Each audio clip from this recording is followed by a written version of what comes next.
एक सिंपल सी चीज़ कहना चाहूँगा, हमें पी रेशियो देख के कभी भी इन्वेस्ट करना चाहिए। एक तो स्मॉल कैप कंपनी है सुबेक्स लिमिटेड, और यहाँ पर हमें दिख रहा है कि सुबेक्स लिमिटेड का जो पी रेशियो है, यानी उसकी जो महंगाई है, उसकी जो वैल्यूएशन है, वो हमें देखने मिल रही है 60 के आसपास। बट यदि हम देखें यहाँ पर इन्फोसिस का, यदि हम देखें हम यहाँ पर इसका टीसीएस का, जो बड़े बड़े एकदम लार्ज कैप स्टॉक्स है ना, उनका हमें देखने मिल रहा है कि उनका पीई होगा 30 होगा, यहाँ पर 25 होगा। इस तरह के पीई हमें देखने मिल रहे हैं। विप्रो जैसे का पीई इतना 30 है, तो फिर ये देख रहे हो हम कि यहाँ पर सुबेक्स लिमिटेड है ना, अपने सेक्टर के मार्केट लीडर के पीई से डबल है। मतलब तुम समझ सकते हो कि यहाँ पर उसका प्राइस है ना ओवर वैल्यू है, और ओवर वैल्यू भी डबल है। यानी मतलब तुम समझ सकते हो कि ओवर वैल्यू कितना होता है ना। अभी जनरली सेक्टर का पीई यहाँ पर 60 नहीं चल रहा है, यहाँ पर इसका पीई 60 चल रहा है और सेक्टर का पीई 30 चल रहा है, तो यहाँ पर ओवर वैल्यू दिख रहा है। हमें ये वाली पॉइंट एक तो नोट करके चलनी है। सेकंड पॉइंट ये नोट करके चलनी है कि यहाँ पर है ना प्रमोटर्स के पास होल्डिंग नहीं है। मैं आपको रीजन गिना रहा हूँ कि इसके अंदर क्यों एंट्री नहीं लेनी है, फिर हम सोचेंगे कि इसके अंदर एंट्री क्यों लेनी है। ये दो रीजन होगा कि पहले तो इसका पीई बहुत ही हाई है, और सेकेंडली हम देखें तो इसका जो यहाँ पर हमें दिख रहा है कि स्मॉल कैप कंपनी है, बहुत ही ज़्यादा वॉलेटाइल है। तो क्यों ना हम सस्ती कंपनी ले और लार्ज कैप कंपनी ले, मतलब सेक्टर की लीडर भी मिल जाएगी और सस्ती भी मिल जाएगी, बिकॉज पीई के हिसाब से वो सस्ती मिल रही है। सेकेंडली अगर हम बात करें वो लार्ज कैप है, मतलब हमें यहाँ पर डिविडेंड पे आउट भी अच्छा मिलेगा, यहाँ पर रेप्यूटेड कंपनी का यहाँ पर दर्जा भी मिलेगा, और लॉन्ग टर्म में अच्छा रिटर्न्स भी मिल जाएगा, और यहाँ पर हमें महंगी कंपनी, डबल महंगी कंपनी लेनी भी नहीं पड़ेगी, सस्ते रेट में मिल जाएगी। भले ही हमें यहाँ पर जो फिजिकली दिख रहा है कि यहाँ पर प्राइस ज़्यादा है, हर एक बिगिनर को दिखता है कि प्राइस ज़्यादा है, जब तक वो एनालिसिस खुद से नहीं करना चालू करता है, जब तक उसे टाइम नहीं होता है स्टॉक मार्केट में, जब तक वो खुद से स्टडी नहीं करता है स्टॉक मार्केट को, तब तक उसे पता रहता है कि ओके टीसीएस बहुत ही महंगा है, रिलायंस महंगा है, सुबेक्स सस्ता है, सुबेक्स में पैसा डालो, ठीक है। लेकिन सुबेक्स ऐसा नहीं है कि खराब कंपनी है। देखिए मैं आपको गिना रहा हूँ कि ऐसा क्यों है। देखिए सबसे पहले तो आपको देखने मिल रहा है एक दिन में 13% के रिटर्न, इसीलिए मुझे ये वीडियो बनाना पड़ा। ऐसा नहीं है कि एकदम खराब कंपनी है आप इसमें इन्वेस्ट मत करो, मैं आपको फ्रेश एंट्री की चीज़ बता रहा हूँ। ओके, पहले ही यहाँ पर एक दिन में 13% की अपर मूवमेंट आ चुकी है। अभी कई सारे लोग कहेंगे यार तू यहाँ पर देखना,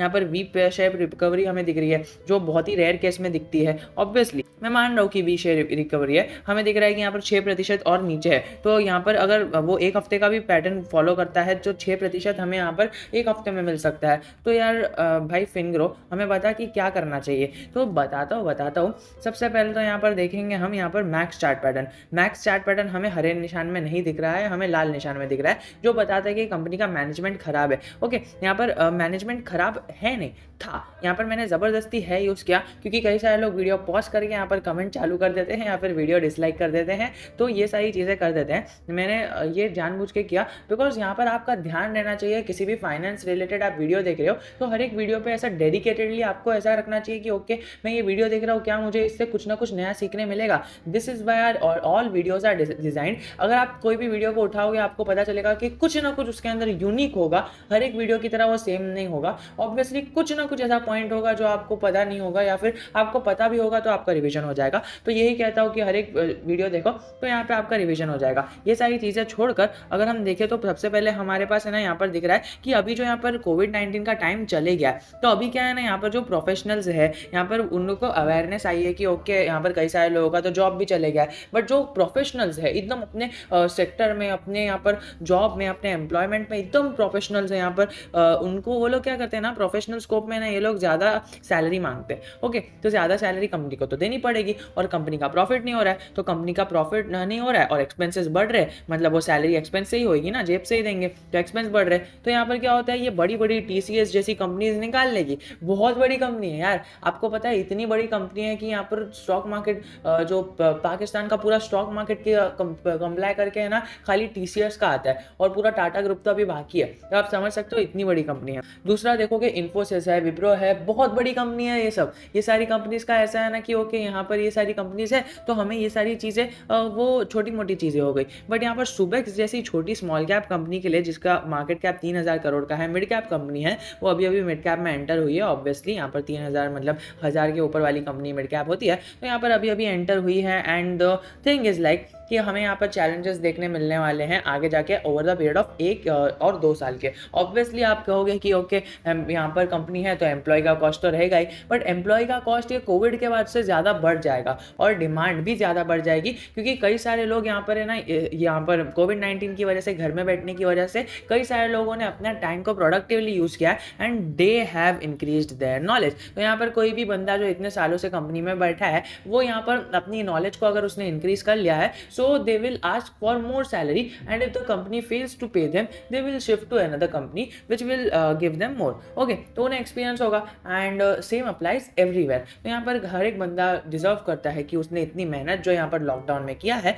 दे वांट मोर सैलरी। और ये सैलरी पे इतना फोकस क्यों कर रहा हूँ, बिकॉज मुझे बताना है, नेगेटिव पॉइंट्स काउंट कराने हैं। अब तक 4 नेगेटिव पॉइंट्स हो गए हैं। आई नो यहाँ पर है ना, कमेंट सेक्शन में मुझे बहुत ज़्यादा लोगों का क्रिटिसिज्म मिलने वाला है, जो हर एक वीडियो में मिलता ही है जब मैं फैक्ट्स की रियलिटी की बात करता हूँ। हम आप सब लोग को जो यहाँ पर फ्रेश एंट्री वाले हैं ना, फ्रेशर्स है ना, बिगिनर्स है ना, उन्हें यही चीज़ रहता है कि यहाँ पर कोई बुराई ना कर दे। जो बंदा कोई वीडियो देख रहे हैं ना, जो बंदा यहाँ पर हर एक चीज़ की अच्छाई कर रहा है, उसका वीडियो पूरा देखेंगे, लाइक करेंगे, कमेंट भी करेंगे, आप बहुत अच्छे हो। बट यहाँ पर जो बुराई कर रहा है, स्टॉक की फैक्ट्स बता रहा है, बुराई नहीं। आप हर एक वीडियो में देखोगे, आपको अच्छाई भी मिलेगी, बुराई भी मिलेगी, फैक्ट्स मिलते हैं वीडियो में। हमें पी रेशियो ज़्यादा दिख रहा है तो दिख रहा है, हम क्या करें, डिविडेंड पे आउट भी दिख रहा है, और जो हमें बताता है कि यहाँ पर कंपनी कंटिन्यूसली प्रॉफिट दे रही है, जिसकी वजह से हमें यहाँ पर डिविडेंड मिल रहा है। यहाँ पर देख सकते हैं हम, अगर इसकी बोरिंग्स देखेंगे तो बोरिंग्स भी हमें नहीं दिखने मिल रही है। यहाँ पर जो इन्होंने रिजर्व्स है, यहाँ पर ईयर ऑन ईयर बहुत ही अच्छे रिजर्व्स यहाँ पर जमा किए हैं। ओके, यहाँ पर कोविड-19 की वजह से, ओके कोविड-19 की वजह से नहीं, 2020 में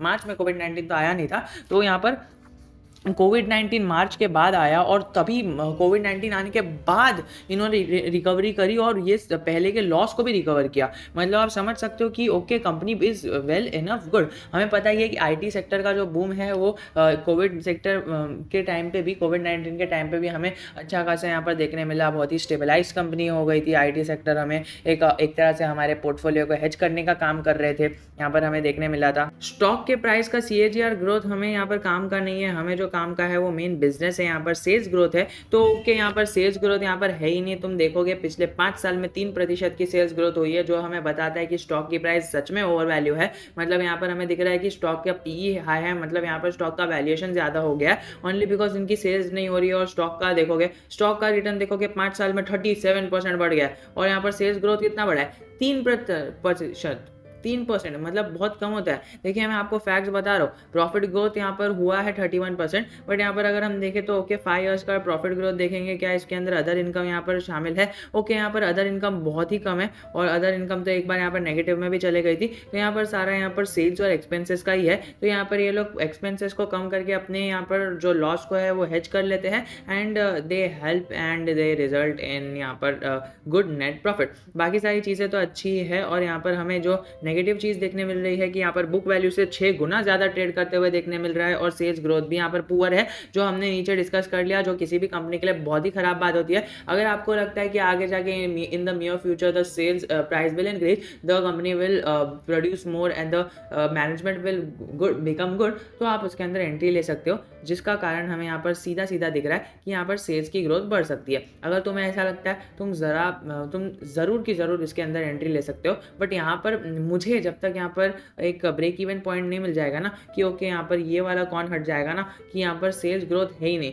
तब मैं यहाँ पर एंट्री लूँगा। और दूसरा है कि इसका जो रिटर्न ऑन इक्विटी है वो बहुत ही लो है, यहाँ पर जो है वो 7% का है, बट यहाँ पर उसने over the period of 1 year इसने कोप अप करके बताया है, और सारा रिटर्न ऑन इक्विटी हटा ही दिया। बाकी सारे इसके की पॉइंट्स बोले तो यहाँ पर हमें डिजिटल ट्रस्ट वाली चीज़ें दिख रही है, बट अगर हम यहाँ पर इसके इंट्रिंसिक वैल्यू के बारे में बात करें तो इनसफिशिएंट डेटा बता रहा है, और FD से कम रिटर्न्स दिया है, डिविडेंड नहीं देता है, एंट्री पॉइंट गुड बता रहा है, ओनली बिकॉज यहाँ पर हमें एंट्री पॉइंट इंट्रिंसिक वैल्यू से गुड बता रहा है, बट अगर हम देखें ना तो यहाँ पर बुक वैल्यू से भी ज़्यादा ट्रेड कर रहा है, और यहाँ पर PE भी ज़्यादा है। यहाँ पर हमें दिखेगा कि ओके PE यहाँ पर 60 है, जो इन जनरल 40 से ऊपर है, मतलब इन जनरल है, यहाँ पर 100 के ऊपर का PE डेंजर रहता है, बट यहाँ पर इन जनरल बात हो रही है, स्टॉक स्पेसिफिक बात नहीं हो रही है इन द टिकर टेप सेक्शन। टिकर टेप में है, यहाँ पर इन्होंने डेडिकेटेडली इसका PE नहीं डिफाइन किया है, इसीलिए यहाँ पर एंट्री पॉइंट गुड बता रहे, बट मैं पर्सनली बताता हूँ, हमें यहाँ पर पी को कंपेयर नहीं करना होता है, हमें यहाँ पर कंपेयर करना होता है, वो होता है हमें सेक्टर का पी से कंपेयर करना होता है।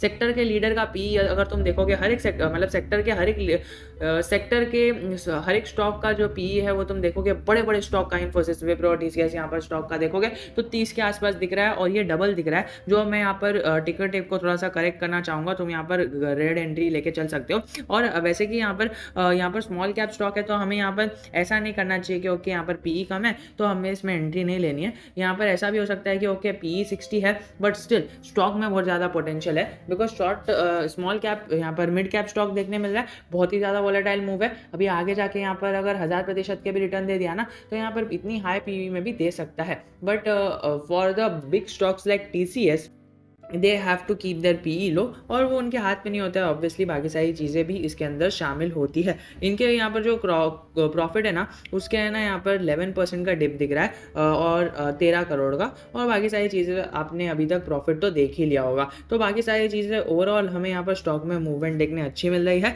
यहाँ पर स्टॉक ग्रेजुअली ऊपर ही जा रहा था, बट यहाँ पर मार्केट में एक ही बार में यहाँ पर एक फ्रेश मूव आई, और फिर ग्रेजुअली स्टॉक ऊपर चले गया, और कई सारे स्टॉक्स में ऐसी मूवमेंट आके हमें दिखी है। अब आपका वर्क होगा कि कल ऐसे स्टॉक में किस स्टॉक में ऐसी सेकंड हाफ में ये मूवमेंट आई थी, वो मुझे बता देना, तो मुझे पता चलेगा कि आप कितने मार्केट के अंदर यहाँ पर गौर से यहाँ पर जो नज़रें गड़ाए रखते हो। तो आपको आशा करता हूँ समझ में आया होगा, वीडियो पसंद भी आया होगा।